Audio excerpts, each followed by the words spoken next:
my review of episode 64 and 65 of Dragon Ball Super. The Iron Prince is in your presence once again. Finally, Dragon Ball Super has surpassed GT. Not only in episodes, but finally in quality. So, without wasting any more time, get right into it.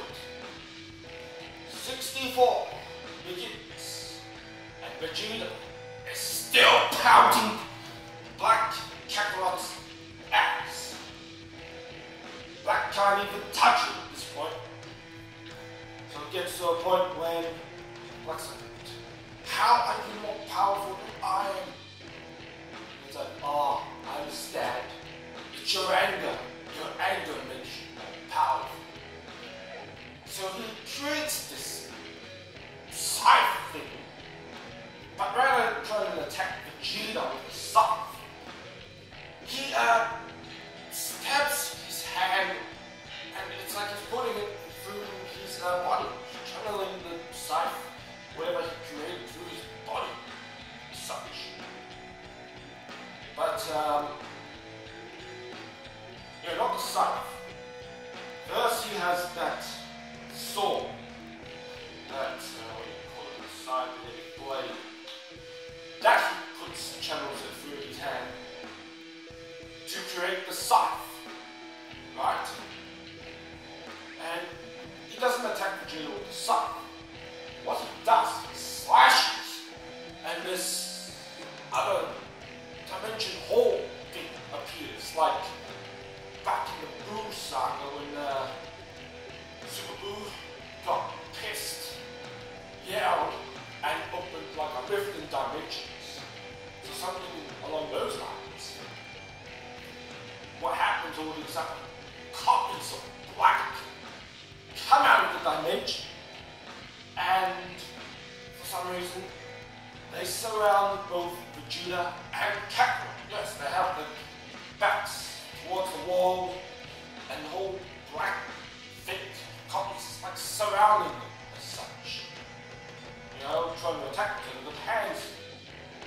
Black is just standing there, just amused. So Vegeta and Kakarot, they blast him away and they're punching him and such. So pretty much that puts an end to Vegeta, Super Saiyan Blue Vegeta versus Super Saiyan Rosé, Kakarot Black. In the meantime, we have Bulma still trying to fix the time machine in that warehouse on a ship, and Trunks and Mai, they're there. Well, actually, Mai, she's still on the lookout. She's looking to see what's happening in the battle. Because Vegeta and Kakarot have their hands full, and you know, Kakarot's no longer holding Zamasu at bay, Zamasu decides to go straight for Bulma and Alice to look at. And also there's a blast that freaking send Mai backwards, but she's actually just hanging on the edge of the broken building. So Trunks and Mai, they regroup. Bulma, they discover Zamasu is heading straight for their trajectory. So the jar has been refixed with the super glue, but the dilemma is, because Kakarot has his hands full, he cannot perform the MAFUBA.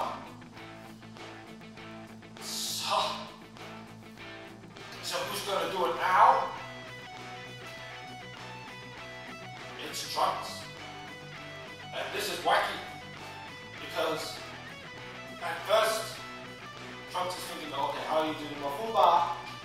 Oh god, he does like Saiyan Man Ginyu poses. Like MAFUBA! Oh god.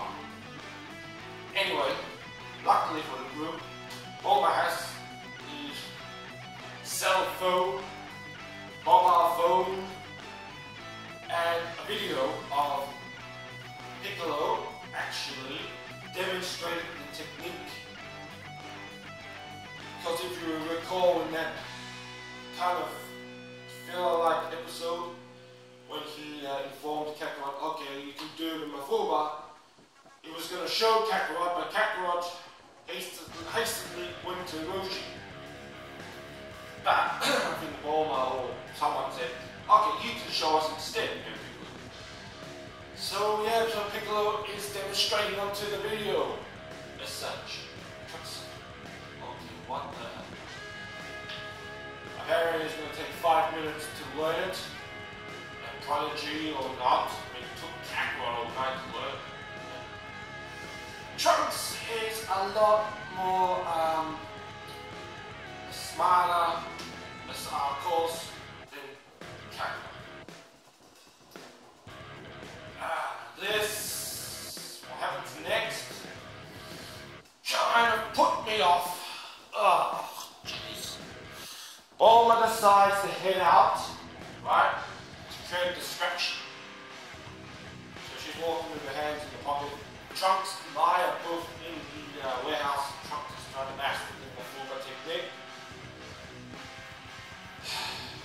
Muscles there. Bulma goes after him. And by time she decides to flirt with him. Really? You had to do a throwback to Dragon Ball? I mean, back then it was different. Now, she's a married woman, for God's sake. A bit older when it comes to years. Really? Like, couldn't think of somewhere, another method that she could have distracted him. Let's just move on, shall we? So Tommaso's like, no, this of course. He's gone. He doesn't care about such strife. And we could continue. Gay with himself. Anyway, got Bulma by the neck, reminiscent to the scene of when Black had future Bulma, you know, by the neck. Trunks rushes out. He's mastered the technique, and he sees Bulma. Oh, you know, not again. So Masu, he just tosses Bulma aside. Look on the ground. Trunks powers up his pistols. Tommaso, you bastard! And the blue channel aura is there. But, of course, rather instead of charging towards Tommaso, and Maya standing by his side, she's holding the jump. This was the best scene in that episode. Everything else was like, meh. I mean, Vegeta's, when Kakarot Black was draining the siphon, all that crap, Vegeta was like in this pose, like that monkey kind of pose, like, really? I'm not amused. That is what the episode coming to me felt like. Save for this moment, so I digress. Apologies for that. MAFUBA! And so Master, what the hell is this? And then both Trunks lie a lot of synchronization. It's like, don't underestimate the power of mortals. And they're like, yeah. And so it's like, oh no! Whoa! So yeah, he's being bloody sucked into the jar, and then Maya's holding the jar. Yeah, life, all the power, and then Tommaso, boom, he's inside. Quick, close it! Boom! So they're trying to hold him in. Oh well, all is good. Save for one little problem of a detail. someone, yes, look at a freaking cat right here, forgot something very important, to seal the deal. See what I did? Black! They can't hold him, of course, and not black, so Tommaso, boom, he's free, he gets out of the job. Because you needed a talisman of a seal in order to seal the deal. What a pun. So, shit hits the fan. Tommaso's freaking relieved. He's panicked. What the hell was that? Bulma, by the way, she's alright. It's like, oh yeah, it was just a ruse, it worked. Thank God for Judah didn't see that scene that I mentioned earlier. Ah, Jesus. Anyway, the copies surrounding Vegeta and Kakarot, they vanish, they disappear, because the time is now. The time is right. Kakarot, Black Kakarot, you know, Super Saiyan Rose, still Super Saiyan Rose. This is an important factor for later on, by the way. Don't forget that. Tommaso, it's time now for Zero Immortals Zero Immortals plan to take full effect. So, Tommaso switches the place of his union and places it in his other ear. And before you know it, you know what's gonna happen next. Spinning towards each other, right? Boom! Connect to the waist, the stomach, and a new being is born. Technically, away, still, nonetheless. Power fusion. The supreme god Tommaso is born. Yes, he's still Tommaso. Still refers to himself as Tommaso. And that's it. Shit hits the fan. That's the end of that episode. 64, kind of lackluster. Only scene worth seeing, of course, is MAFUBA. Trunks and my excellent teamwork. Oof. Even though they're not a couple at the moment. Whew. Now shit hits the fan on episode 65. So if you've not seen that episode, I suggest you leave. Go watch it and return here. Now, Tommaso, the few supreme god Tommaso, has this ring around his body, creates this bird-like light, ray of light, and shit hits the fan indeed, and he sends it spiraling, and Vegeta and Kakarot, they're trying to counter against it, and the humans, they're panicking, and they try to flee, and one overexcited human being goes boom, next thing he gets evaporated by the light. Everyone goes back, oh shit, we can't leave here, what are we gonna do? Shit hits the fan of Vegeta and Kakarot, resilient Saiyan warriors. Fight back, and they try to go, trying to penetrate the shield, the light, the beam, and it looks like they have. Both Vegeta and Kakarot, they try to attack Tommaso directly, but he catches them both in fists. Oh, and he squeezes it, and then Vegeta and Kakarot yell, hey, ah! Oh, And then he sent him howling towards the ground. Boom! Vegeta and Kakarot reverted to base form. Oh. Before that, Bulma and Trunks and Mida had to regroup, had to move to the warehouse. So Vegeta and Kakarot both holding back Zamasu's attack so they could flee. So anyway, Trunks returns, sees his father on the ground, unconscious, type reading, and even Kakarot's out of commission. And he powers up.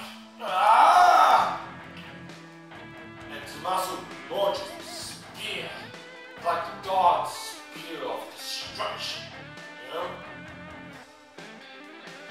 He launches it towards Trunks, and it looks like this is gonna be the end. Trunks powers up to that fall once again.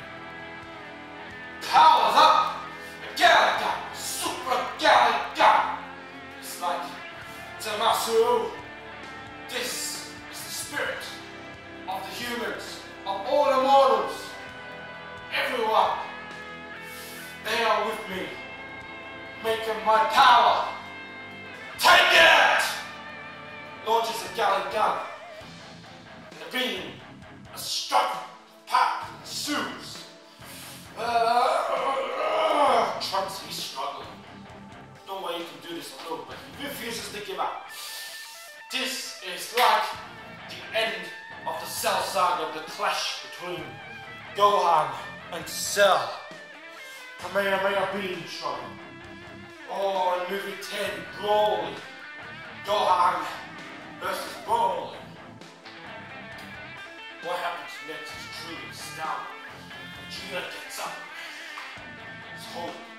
That's right, Trunks. Don't you dare give up. And then he's ready. He says, Zamasu, don't you dare underestimate the power of us Saiyans, or mortals. And then he launches it. Take this, Gallic gun! So he fires a Gallic gun and it connects with Trunks. At this point, at this stage, it's a family Gallic gun. We see the family Kamehameha. Now it's Vegeta and Trunks' turn. So they're both struggling. And then it's like, goes to Trunks, don't give up! Give it everything you have! You know, do it now! And they go, they got it done. Overlaps that so-called spear of destruction. Oh, it takes it. What the hell? How is this possible? This power penetrates the light of the shield, but doesn't damage Zamasu directly. But nevertheless, so Vegeta and Trunks on the ground, exhausted, and then it's like Vegeta goes to Trunks. We did it, Trunks. And he's smiling. A proud father and son moment there. This is not the same Vegeta of Dragon Ball Z. Not by a long shot. At this point, Vegeta, you can really say he's just an angry, cranky version of Kakarot. Not to the point of being dumbass like the latter. No way in hell is that ever gonna happen.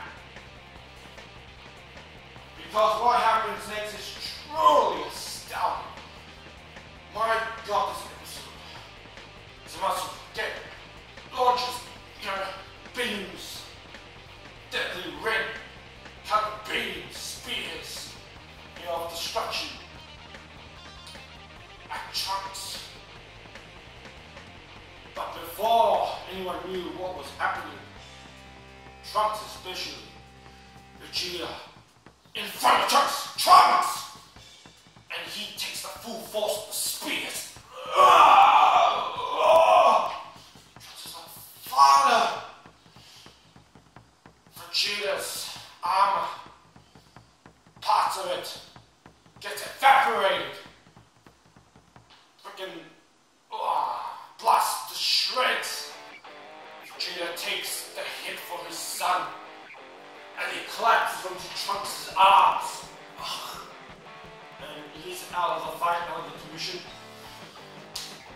Another important note is before Trunks went back, before that ensued, Mike gave Trunks what was left of the senzu beans. Right now, we have currently 2 senzu beans left. So there. But Kakarot, taking advantage of the situation, somewhat blindsides Zamasu. It's like, Zamasu! It's like, KAMEHAMEHA! Ha! But Zamasu still has, of course, the energy, and he launches spear again. So there's a struggle between those two now. And that's the end of that episode. This episode, 9, close to 10. The other episode, 64, 6, 7 out of 10. Now, here is where the major spoilers take place. If you don't want to know, haven't seen the episode especially, or if you've seen the episode but you don't want to know what happens next week, next time, leave now! 10-second warning. 10, 9, 8, 7, 6, 5, 4, 3, 2, 1. What is happening? Almost everyone has called it. I have called it. Big shout out to Vegito Fusion 16. Kenneth Davis, my friend on Facebook. Vegito is back! Yes, next week. Vegito is back! Vegeta and Kakarot are gonna fuse once again! Oh my god. The signs were there. It's happening. That's the preview is all about. You have Kakarot talking, but who's doing the fighting against Supreme God Zamasu? Vegito! First thing we see, he's there with a smirk, but he powers up the Super Saiyan Blue Super God Vegito right off the bat. He's not wasting time, people, no. This is not like the Blue Saga. This fight is going to be deadly serious. And he's knocking, punching Zamasu, give him a good shot, run for his money. Boom, and he lands a kick onto Zamasu's face, mouth. Boom. The Kamehameha, final Kamehameha is back. He launches it. Oh, spiral of yellow light with the blue beam. Hits the Supreme God Zamasu. And something weird is happening to Supreme God Zamasu in this fight. And it's because of what I mentioned prior. Before, remember Super Saiyan Rose, Kakarot Black? Well, if you recall back in the Boom Saga, before Kakarot left for Earth, after being revived by Elder Kai, right? Kakarot goes, oh, well, we'll fuse as Super Saiyans. Yeah, and then this fusion will be at its maximum. The other guy said, no, that will be dangerous, my boy. You must fuse in your best forms first, then power up to Super Saiyan, transform after the fact, after you fuse. Because otherwise, the stress on your body, if you fuse as Super Saiyans right off the bat, or whatever, will shorten your life. So what's happened now? Zamasu Potara fused with not Black Kakarot as base. He fused with Super Saiyan Rose Black Kakarot, transformed state, and now it's doing shithouse on his body. Virtually now we have a situation where he's half immortal. The side of Super Saiyan Rose Black Kakarot is somewhat being destroyed, disintegrated, mutated. The half side of his face. The other side is fire. The other side is immortal Zamasu. The left side is the whole half is mutated, disgusting, revolting like. Other side looks like Zamasu just fine. Something happens when Vegito has black hair. Supreme God Zamasu, damn it, I don't know what to call it, has him against the ropes, and he's gotta like blast him for hell. But then Supreme God Zamasu powers up, and Vegito sent not flying on his ass or something. And Vegito, he gets some battle damage. This is all-out battle. This is nuts. There's no denying as well now. It has to be Vegito, Super Saiyan God. Super Saiyan Vegito must be more powerful than Beerus now. Has to be. We have definitely give a run. Beerus would definitely finally get a run for his money. Ooh. I'd like to see that showdown. I don't know if it's gonna happen. So, if Vegeto's struggling against this bloody being, imagine Beerus. Oh my god. People are speculating. Zamasu might have do some bag of tricks where somehow he'll diffuse the fusion, separate Vegeta and Kakarot from Vegito. Don't know about that. I mean, look at the bloody Buu saga.